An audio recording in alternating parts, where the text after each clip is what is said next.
আমি আপনাকে কি দিয়ে বুঝাই শরীয়ত কি জিনিস। বিবাহ করার পরে জেনায় লিপ্ত হলে তার বেঁচে থাকার কোনো সুযোগ নেই। আব্দুর রাজ্জাক সাহেব, কথা বুঝেছি, একটু দয়া করে কোনো পথঘাট বলেন। জি, পথঘাট আছে, চিন্তা করবেন না, নিরাশার কিছু নেই। শুনুন, নিরাশার কিছু নেই। এই পাপ কার সাথে জড়িত? আল্লাহর সাথে জড়িত।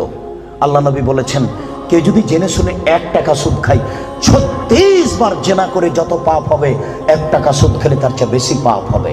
তিনি বলেছেন, সুদের পাপের 70টি ভাগ রয়েছে। ছোট ভাগ হলো মার সাথে জেনা করলে যেমন পাপ হয়।